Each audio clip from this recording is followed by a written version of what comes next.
Jumpa kembali mahasiswa-mahasiswi saya di perkuliahan komunikasi politik dengan saya dosen kalian Muhammad Zain Al-Faqih.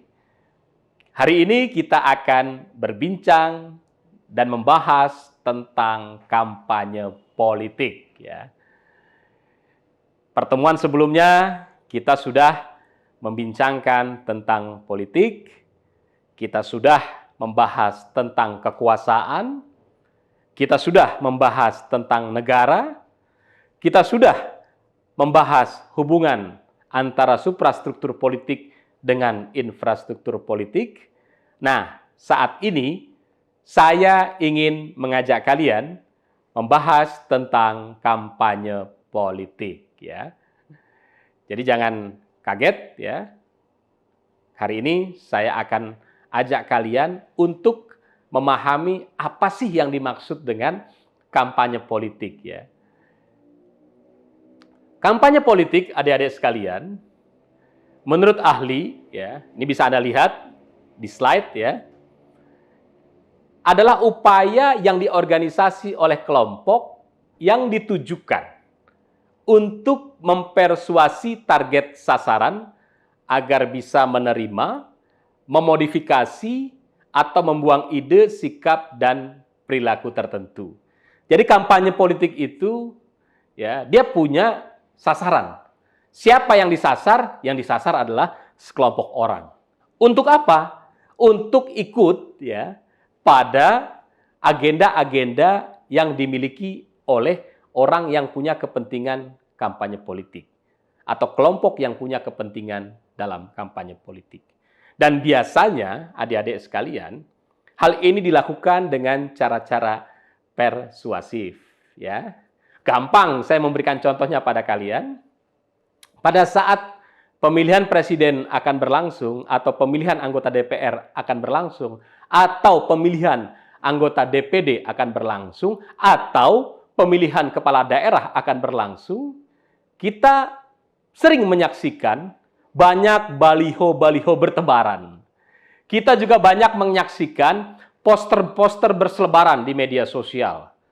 Kita juga banyak menyaksikan di media sosial, ya, entah itu TikTok, ya, entah itu Facebook dan lain-lain, banyak gagasan-gagasan yang dikemukakan oleh orang-orang yang sedang ikut dalam kontestasi politik, entah itu pemilihan gubernur, pemilihan bupati, anggota DPR, dan seterusnya. Nah, kadang itu dilakukan secara terselubung, ya, tidak terang-terangan.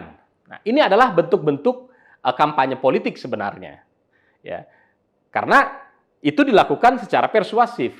Supaya apa? Supaya kita semua yang disasar oleh mereka, ya, itu setuju, sepakat dengan gagasan, dengan kepentingan, dengan program-program yang mereka tawarkan. Nah, disinilah kampanye politik kemudian bekerja. Biasanya seorang calon bupati, seorang calon wali kota, seorang calon gubernur, bahkan seorang calon presiden, pada saat melakukan kampanye politik, mereka memiliki tim-tim kampanye politik. Ada tim sosial media, ada tim media, ada tim penulis materi kampanye, ada tim yang memasok materi-materi yang akan dikampanyekan. Semua disusun secara terstruktur dan cukup rapi. Agar apa? Agar tujuan dalam mempersuasi orang kena pada target sasaran. Nah, ini yang terjadi pada saat kampanye politik. Berikutnya, adik-adik sekalian, dalam kampanye politik, biasanya calon-calon yang ikut kontestasi akan menunjuk orang-orang yang ahli untuk melakukan kampanye-kampanye politik. Ya. Orang-orang ahli ini akan dikerahkan oleh mereka untuk membangun opini di tengah-tengah publik. Ya. Supaya apa? Supaya gagasan-gagasan dari tokoh-tokoh ini yang sedang kontestasi, program-program yang digulirkan oleh tokoh-tokoh yang ikut kontestasi dapat diterima oleh masyarakat. Dan masyarakat bersepakat dengan gagasan dan program yang sedang mereka tawarkan. Jadi biasanya Anda jangan kaget kalau tiba-tiba banyak tokoh-tokoh yang kemudian seolah-olah, saya katakan seolah-olah, mempromosikan tentang gagasan, tentang program yang ditawarkan oleh kandidat-kandidat yang ikut kontestasi politik. Itu biasa terjadi pada saat masa kampanye politik. Nah, apa yang seharusnya kita lakukan sebagai orang yang belajar komunikasi politik?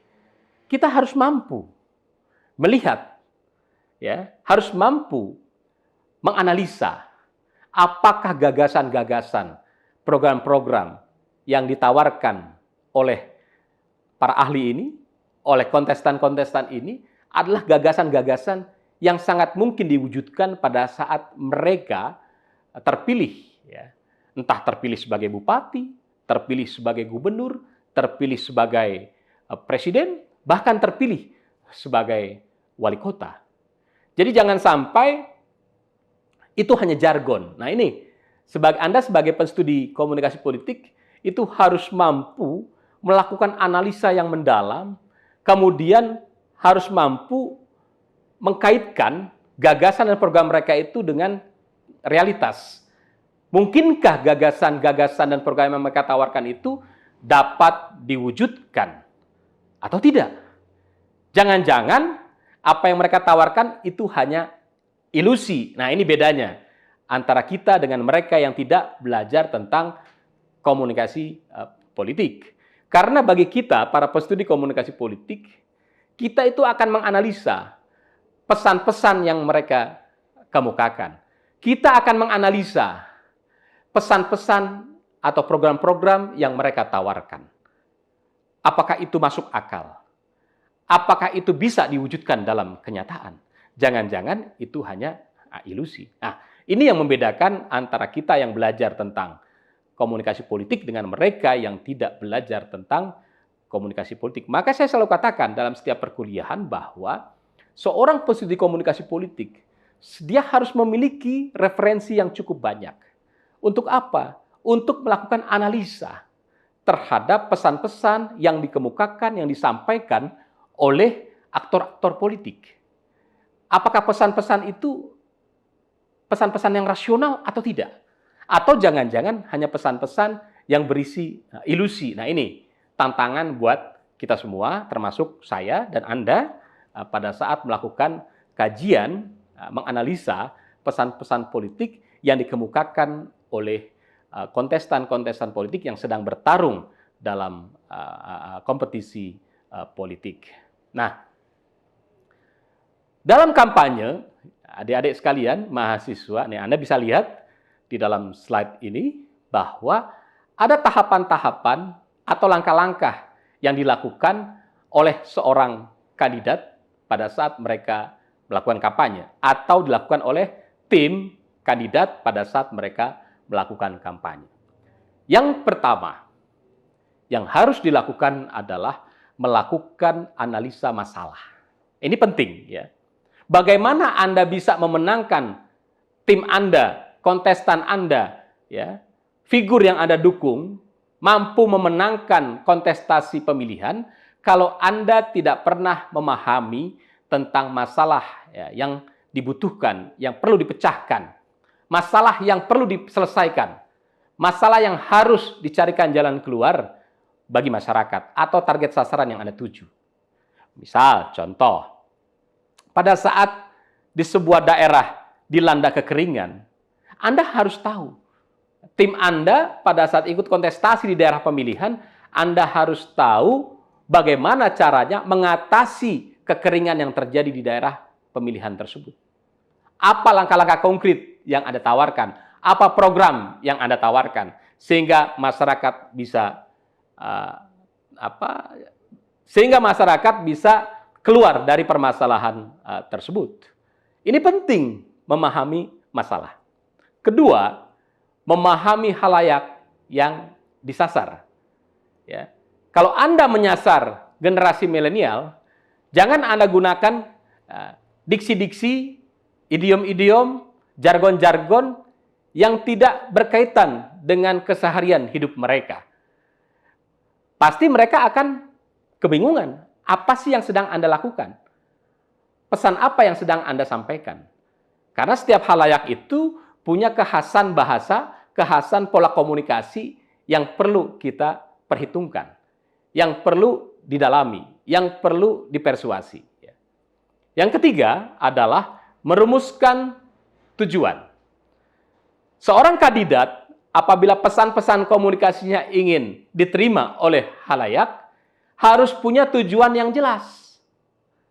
Ya, misalnya di sebuah daerah ya, dilanda kesulitan pangan.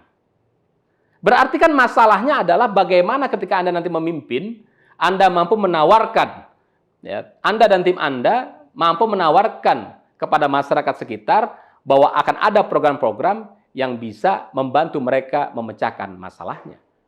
Anda tahu tujuan-tujuan yang ingin dicapai. Tim Anda punya program yang jelas. Nah, ini yang perlu dipikirkan. Yang keempat adalah memilih media. Jadi media penting karena media ini adalah sebagai jembatan komunikasi antara kontestan dengan masyarakat. Antara kandidat yang Anda dukung dengan masyarakat. Bagaimana kemudian media ini mampu mengkomunikasikan dengan baik pesan-pesan politik ya dari kandidat Anda, program-program kandidat Anda, sehingga masyarakat paham. Apabila orang ini memimpin, apabila kandidat Anda memimpin, apabila orang yang Anda dukung ini memimpin, orang ini memang orang yang layak dan mampu untuk menyelesaikan persoalan-persoalan yang ada di tengah-tengah masyarakat. Yang tidak kalah penting adalah proses bagaimana mengembangkan pesan itu ke tengah-tengah masyarakat. Karena di dalam mengembangkan pesan, kita membutuhkan orang-orang yang ditunjuk sebagai komunikator. Ya. Orang-orang yang ditunjuk sebagai pembawa pesan.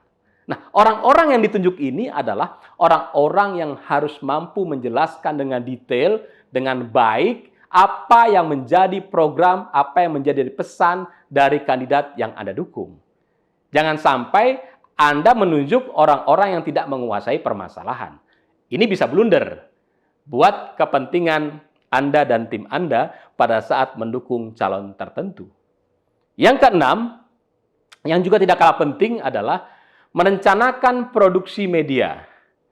Jadi pada saat Anda sudah memilih media, misalnya media sosial, kemudian media sosial macam-macam, ada TikTok, ada WhatsApp, ada media-media seperti Facebook, ya, platform X, dan seterusnya. Jangan sampai Anda kemudian salah dalam membuat pesan. Kenapa? Karena setiap media sosial itu punya karakteristik pemirsanya yang berbeda-beda. Ya, tidak bisa disamakan. Maka bentuk-bentuk pesan yang ingin Anda sampaikan juga harus disesuaikan dengan halayak di masing-masing media tersebut. Kemudian, ada perencanaan manajemen program yang jelas. Ya. Ingat, dalam kampanye Anda harus punya program yang jelas. Kapan isu harus Anda gulirkan? Kapan pesan harus Anda sampaikan? Kepada siapa pesan itu Anda sampaikan? Jenis halayak yang seperti apa? Untuk orang tua, apakah pesannya sama dengan anak muda? Pasti berbeda. Maka manajemen program di situ menjadi penting. Nah, yang terakhir, yang tidak kalah penting adalah monitoring dan evaluasi. Dalam sebuah tim kampanye, harus ada monitoring dan evaluasi yang baik. Harus ada perencanaan program, pelaksanaan program, eksekusi program, dan yang terakhir evaluasi dan monitoring dari program. Sehingga kita mengetahui bahwa pesan-pesan kampanye yang disampaikan kepada halayak itu tepat sasaran dan berhasil mempersuasi masyarakat. Kemudian, dalam kampanye yang harus diperhatikan adalah strategi dalam berkampanye. Apa itu strategi? Strategi adalah suatu seni menggunakan sarana pertempuran untuk mencapai tujuan perang. Setidaknya Anda pada saat berkampanye, minimal Anda menerapkan strategi analisa SWOT. Anda harus pahami kekuatan yang dimiliki, Anda harus pahami kelemahan-kelemahan kandidat Anda harus pahami peluang-peluang yang mungkin bisa diperoleh, Dan yang terakhir, Anda harus paham ancaman-ancaman apa yang bisa ditemukan pada saat Anda berkampanye. Kenapa ini penting? Jangan sampai pesan-pesan yang Anda sampaikan kepada khalayak luas melalui media dan seterusnya itu blunder buat kepentingan kandidat Anda. Maka di sini strategi menjadi penting untuk diperhatikan. Selanjutnya, adik-adik sekalian, ini juga yang penting untuk dipahami oleh adik-adik, mahasiswa dan mahasiswi yang kerap kali muncul di dalam kampanye adalah adanya kampanye hitam dan adanya kampanye negatif. Loh, bukannya sama, Pak, antara kampanye hitam dengan kampanye negatif? Berbeda. Kalau kampanye hitam yang sering kita sebut dengan black campaign, itu kampanye yang bertujuan untuk membunuh karakter seseorang. Ya. Jadi, kampanye yang ditujukan untuk membunuh karakter. Nah, itu kampanye hitam. Dan isinya biasanya adalah tidak sesuai dengan kenyataan. Fitnah, hoax, dan tuduhan-tuduhan tanpa bukti. Itu namanya kampanye hitam. Atau yang sering kita sebut dengan black campaign. Itu berbeda dengan kampanye negatif. Kalau kampanye negatif, faktanya jelas-jelas ada. Bukan isinya fitnah. Cuma ini sengaja dimunculkan oleh kelompok-kelompok tertentu dalam kerangka untuk menggerogoti wibawa ya seseorang. Makanya disebutnya adalah kampanye negatif. Dia bukan fitnah, tapi berdasarkan data dan fakta. Tetapi tujuan ini disampaikan, pesan-pesan kampanye negatif ini adalah untuk memerosotkan wibawa seseorang. Sehingga orang kemudian enggan untuk memilih kandidat tertentu pada saat terjadi proses-proses pemilihan. Ini yang penting diketahui oleh Anda dan kita semua.